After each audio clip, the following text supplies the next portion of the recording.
2001-এ একসাথে সরকার গঠন করলেন, এই 20 বছর তো এই গান নেই। তাহলে এখন কেন ক্ষমার কথা বলেননি?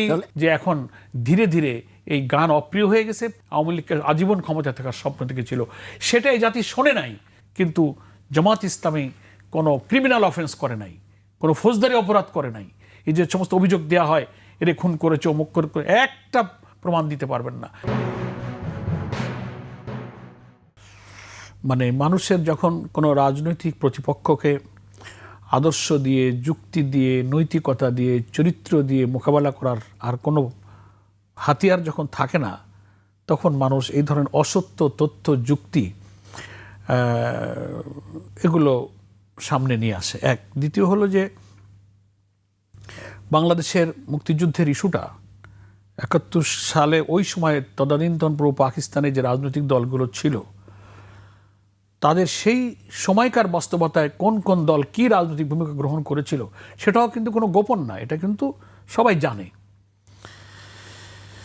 তো সেই সময়কার রাজনৈতিক বাস্তবতায় যেসব রাজনৈতিক দলগুলো একটা পলিটিক্যাল আলাদা ভূমিকায় চলে গিয়েছিলেন, কেউ চেয়েছিলেন যে ভারতীয় আগ্রাসনের সাহায্য নিয়ে, ভারতের আগ্রাসী শক্তিকে আধিপত্যবাদী চরিত্র তো চিনতে এই ভূখণ্ডের মানুষের আর বাকি নেই। তো যারা ওই সময়ে রাজনৈতিক এইসব ভূমিকায় নিয়ে তারা অখণ্ড পাকিস্তানের পক্ষ নিয়েছিলেন, এটা তো সত্য, এটা এখানে লুকাবার কিছু নেই। শুধু জামাত ইসলামী নয়, অনেকগুলো দল। তার মধ্যে আর একটা ফখরুল ভাই বলেন না, তদানীন্তন ওই পূর্ব পাকিস্তানে যারা চীনপন্থী কমিউনিস্ট পার্টি ছিলেন, তারাও কিন্তু অখণ্ড পাকিস্তানের পক্ষে ছিলেন।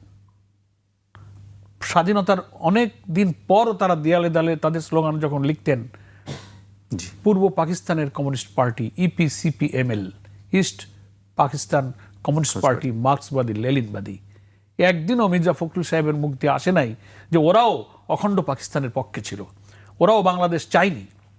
তো যাই হোক, দ্যাট ইজ অ্যানাদার থিংস। তো যেসব দলগুলো ওই সময়ে ভয় পেয়েছিল যে ভারতের আগ্রাসনে এই দেশটা আলাদা হয়ে গেলে এই ভূখণ্ডের মানুষের সার্বভৌমত্ব, স্বাধীনতা প্রকৃত অর্থে অর্জিত হবে না, আমাদের তাদেরকে দ্বারাই পরিচালিত হতে হবে। আমাদের রাজনীতি, সংস্কৃতি, অর্থনীতি, ব্যবসা বাণিজ্য, ক্ষমতায় ওঠানামার সব পলিটিক্স তারাই রিমোট কন্ট্রোল করবে। বাংলাদেশটা হয়ে গেছে। স্বাধীনতার এই 54-55 বছরে ভারতের সে আগ্রাসী নীতি কিন্তু দেশের জনগণ দেখেছে। এটা একদিকে রাখি। আর আবার ওইখানে গিয়ে আমি এটা বলতে চাই যে সেই সময়কার রাজনৈতিক দলগুলো ওই সময় কি ভূমিকা কেন রেখেছিলেন তার ব্যাখ্যাও কিন্তু তারা বিভিন্ন সময় দিয়েছেন। সেটা কারোর পছন্দ হতে পারে, না হতে পারে। তার মধ্যে জামাত ইসলামী দল, তার নেতা অধ্যাপক গোলাম আজম, তিনি বায়তুল মোকাররমের উত্তর গেটে কারাগার থেকে মুক্তি পেয়ে নাগরিকত্ব সহকারে তিনি যখন বেরিয়ে এলেন, প্রথম দেওয়া একটা নাগরিক সম্বর্ধনায় তিনি ঐতিহাসিক ভাষণ দিয়েছিলেন। সেখানে তো খুব ক্লিয়ারলি বক্তব্য রেখেছিলেন, দ্যাট ওয়াজ রেকর্ডেড, বই পুস্তক বুকলেট আছে, আপনি এক সাংবাদিক হিসেবে জানেন। সেখানে তিনি বলেছিলেন যে আমাদের ভূমিকায় বা আমার কোনো আচরণে দলের এবং ব্যক্তির উল্লেখ করেছিলেন যে কোনো ভূমিকায় যদি আপনারা কোনো কষ্ট পেয়ে থাকেন, আমরা যদি কোনো ভুল করে থাকি, ক্ষমা সুন্দর দৃষ্টিতে দেখার জন্য তিনি জাতির কাছে আপিল করেছিলেন। এরপর বিভিন্ন সময় আমাদের অনেক নেতারা, অর্থাৎ ওই সময় যারা বিভিন্ন সময় বিভিন্ন বক্তব্যে তারা এই কথাগুলো বলেছেন। এক। সেকেন্ড হচ্ছে যে সেই সময়কার জামাত ইসলামী আর বাংলাদেশের স্বাধীনতার পরের জামাত ইসলামী এক নয়। আমাদের গঠনতন্ত্র, পলিসি, দৃষ্টিভঙ্গি অনেক পরিবর্তন হয়েছে। দল নিষিদ্ধ করে দিয়েছিল শেখ মুজিবুর রহমান। 79 সাল থেকে আমরা রাজনৈতিক দল হিসেবে পরবর্তীতে নিবন্ধন নিয়ে আমরা রাজনীতি করেছি, সব সংসদ নির্বাচনে আমরা অংশগ্রহণ করেছি এবং আমাদের গঠনতন্ত্রে 22টা সংশোধনী হয়েছে। সেখানে বাংলাদেশের স্বাধীনতা যুদ্ধ, মুক্তিযুদ্ধ, বীর মুক্তিযোদ্ধাদের ঐতিহাসিক অবদানকে আমাদের সাংবিধানিক স্বীকৃতি দিয়ে ইভেন জামাত ইসলামের সদস্য হতে গেলে যতগুলো শর্ত, তার একটা শর্ত দেওয়া হয়েছে যে এদেশের মুক্তিযুদ্ধ এবং স্বাধীনতা সার্বভৌমত্ব রক্ষার জন্য তিনি তার সর্বস্ব ত্যাগ করার জন্য তাকে প্রস্তুত থাকতে হবে। এটাও জামাতের সদস্য হওয়ার একটা প্রিকন্ডিশন। তো এগুলো রাজনীতি পরিবর্তনশীল। আর এখন যারা জামাত ইসলামীতে আমরা নেতৃত্ব দিচ্ছি, একেবারে আমাদের আমির থেকে শুরু করে যারা, ওই সময় কেউই এই দলের কোনো নেতৃত্বে ছিলেন না। যারা ওই সময় রাজনৈতিক ভূমিকা রেখেছিলেন, তারা প্রায় সব দুনিয়া থেকে চলে গেছেন। সে ব্যাখ্যা তারা দিয়েছেন। এখন এটা মোটেই প্রাসঙ্গিক নয় এই কারণে যে আমরা মাঝে মাঝে বলেছি যে মির্জা ফখরুল ভাই যে দলের মধ্যে আছেন, বিএনপির প্রতিষ্ঠা হয়েছে স্বাধীনতার অনেক পরে, মোস্ট প্রবাবলি 78। তো ওই মুক্তিযুদ্ধকালীন যারা বাংলাদেশ না চেয়ে পাকিস্তানের পক্ষ অবলম্বন করেছিলেন, তাদের অনেক বড় বড় নেতাদেরকে বিএনপিতে পরবর্তীকালে শহীদ রাষ্ট্রপতি জিয়াউর রহমান, মরহুম জিয়াউর রহমানই তাদেরকে প্রেসিডেন্ট, প্রধানমন্ত্রী, এমপি, মন্ত্রী পদে তারা সরকারে নিয়েছিলেন। তো এটা তা যদি উনি যদি ওই সময়কার রাজনৈতিক ভূমিকা কারা কী রেখেছিলেন সেই ভুলের প্রসঙ্গ আনেন, ক্ষমা চাওয়ার প্রসঙ্গ আনেন, তাহলে উনার দলের বাংলাদেশ যারা চাননি, স্বাধীনতার বিপক্ষে যাদের ভূমিকা ছিল, রাষ্ট্রপতি আব্দুর রহমান বিশ্বাস, প্রধানমন্ত্রী শাহ আজিজুর রহমান, ইভেন অনেকে বলেন তথ্যসহ মির্জা ফখরুল ভাইয়ের পিতা আমির গোসিম মাহমুদ চৌধুরীর পিতা, বহু মানুষ এখানে আছে, স্ট্যান্ডিং কমিটির মেম্বার, যুদ্ধাপরাধ মামলায় যার ফাঁসি হলো সালাউদ্দিন কাদের চৌধুরী সহ অন্তত 14-15 জনের মন্ত্রী, এমপির, প্রেসিডেন্ট, প্রাইম মিনিস্টারের নাম বলা যাবে যারা বিএনপির সাথে অংশগ্রহণ করেছিলেন। তাহলে তার কথা যদি পলিটিক্যাল ব্যাড ইন্টেনশনে না হয়ে থাকে, সিনসিয়ারলি হয়, তাহলে তো যাদেরকে ওনাদের দলে এই জায়গায় নিয়ে যাওয়া হয়েছে সেই ক্ষমার নমুনা এবং নিদর্শন তো আগে ওনাদেরকেই দেখাতে হয়। তো আমি কথা বলবো যে এটা একটা রাজনীতিতে 50-55 বছরের মীমাংসিত ইস্যু, এগুলো রেকর্ডেড, এগুলো ডিসাইডেড, এগুলো শেখ মুজিবুর রহমান জীবদ্দশায় মিট আপ করে গেছেন, জিয়াউর রহমান এটা মিট আপ করে গেছেন। 36-37 বছর পরে এসে শেখ হাসিনা নানান আইন কানুন এটা সেটা পরিবর্তন করে এই ইস্যুটাকে এনে শুধু জাতিকে বিভক্ত করে আওয়ামী লীগ কী করে ক্ষমতায় থাকতে পারে সেই পলিটিক্সকে একটা আধিপত্যবাদী শক্তির মদদে এই পুরনো ন্যারেটিভ তৈরি করে জাতিকে ভাগ করার এই বক্তব্যটা ওনারা বারবার দিয়ে থাকেন। তো সেই জন্য আমি মনে করি এগুলো এখন বিএনপির নেতারা কেন বলেন, আর কোনো উদ্দেশ্য পাওয়া যায় না, একটাই উদ্দেশ্য যে এদেশে ভারতীয় আধিপত্যবাদ বিরোধী ইসলামী জনতার এই শক্তিকে বিভক্ত করে ওনারা কিছুক্ষণ ক্ষমতায় থাকতে পারেন কিনা।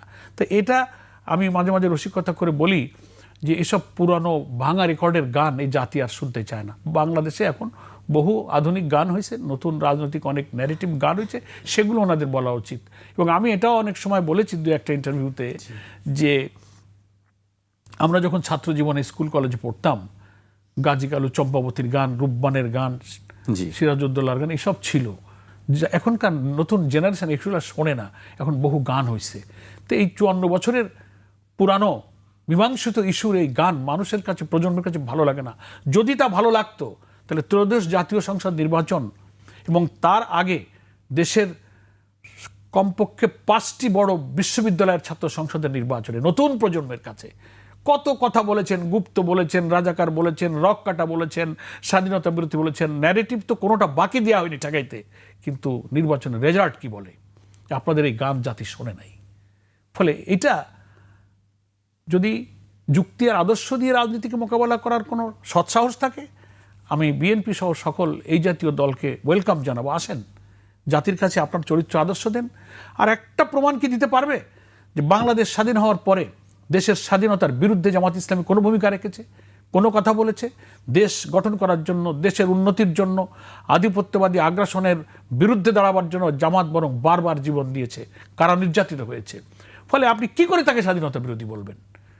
এক দেশটা হয়ে যাওয়ার পরে সেই দেশের বিরুদ্ধে কোনো ভূমিকা জামাত ইসলামীর ছিল কিনা?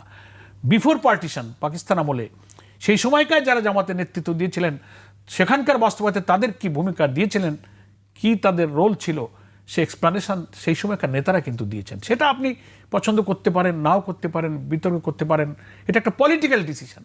কিন্তু জামাত ইসলামী কোনো ক্রিমিনাল অফেন্স করে নাই, কোনো ফৌজদারি অপরাধ করে নাই। এই যে সমস্ত অভিযোগ দেওয়া হয় এরে খুন করেছে, অমুক করে, একটা প্রমাণ দিতে পারবেন না। কোলাবরেটর অ্যাক্ট হয়েছিল স্বাধীনতার এত বছর পরে, কোনো থানায় একটা জিডি হয় নাই, কোনো মামলা হয় নাই। যুদ্ধ অপরাধের মামলার আইন সংশোধন করে, ল অফ এভিডেন্স সংশোধন করে 1973 যে উদ্দেশ্যে ওই আইনটা হয়েছিল, আপনারা সাংবাদিক জানেন, সেটাকে চেঞ্জ করে শেখ হাসিনা বেসামরিক লোকদেরকে সাজা দেওয়ার জন্য, যুদ্ধ অপরাধী 195 জন পাকিস্তানি সেনাকে মুক্তি দিয়ে দেওয়া হলো, সিমলা চুক্তি হলো, ত্রিদেশীয় চুক্তি হলো। ডক্টর কামাল হোসেন বাংলাদেশের পররাষ্ট্রমন্ত্রী, পাকিস্তানের পররাষ্ট্রমন্ত্রী আব্দুল আজিজ, আর ভারতের পররাষ্ট্রমন্ত্রী ছিল শরণ সিং। ত্রিদেশীয় পররাষ্ট্রমন্ত্রী চুক্তি করে এদেশের স্বাধীনতা যুদ্ধের পূর্বকার বিভক্তিকে ফরগিভ অ্যান্ড ফরগেট। সেনা অফিসার যারা, এরাই ছিল কিন্তু ওয়ার ক্রিমিনাল, আইনটা তাদের জন্যই হয়েছিল। কিন্তু যারা বেসামরিক নাগরিক, যারা যুদ্ধ করে নাই, তাদেরকে রাজনৈতিক উদ্দেশ্যে ফাঁসি দিতে হবে, তাই আইনটাকে আবার এসে হাসিনা সংশোধন করলো। ফলে এই আইন, এই বক্তব্য, ন্যারেটিভের পিছনে কোনো সৎ উদ্দেশ্য নেই, একটা ব্যাড ইন্টেনশন আছে, এবং জাতিকে বিভক্ত করার প্রতিবেশী একটা দেশের নির্দেশেই কিন্তু শেখ হাসিনা এদেশের ইসলামপ্রিয় এবং আধিপত্যবাদ বিরোধী জনশক্তিকে ডিভাইড করে আওয়ামী লীগকে আজীবন ক্ষমতা থাকার স্বপ্ন থেকে ছিল। সেটাই জাতি শোনে নাই। 24 জুলাই মাস এখন চলছে, জুলাই আগস্টের গণ অভ্যুত্থানে সে জাতি ওই ন্যারেটিভ যে কাজে লাগে না, সে জবাব তারা দিয়ে দিয়েছে। এবং যারা এটা করেছিলেন, এই ডিজাইন, এই ন্যারেটিভ, এই রাজনীতির অঙ্ক, সেটা তারা বিদায় নিয়ে তারা এখন দিল্লিতে আশ্রয় নিয়েছে। এখন এই গান আবার ফখরুলের তো গাওয়ার দরকার নাই, এটা তো ওনাদের গান না। তাহলে তো আমরা প্রশ্ন করতে পারি যে আপনারা 20 বছর বিএনপির সাথে জামাত জোট করলো, কখনো 4 দল, কখনো 18 দল, কখনো 20 দল। 91 সালে বিএনপিকে নিঃশর্ত সমর্থন দিয়ে সরকার গঠন করলো। অধ্যাপক গোলাম আজমের বাড়িতে প্রেসিডেন্ট নির্বাচনের জন্য জামাত বিএনপি ভোটটা দেয়, বিএনপি নেতারা তার বাড়িতে গেলেন। 2001-এ একসাথে সরকার গঠন করলেন।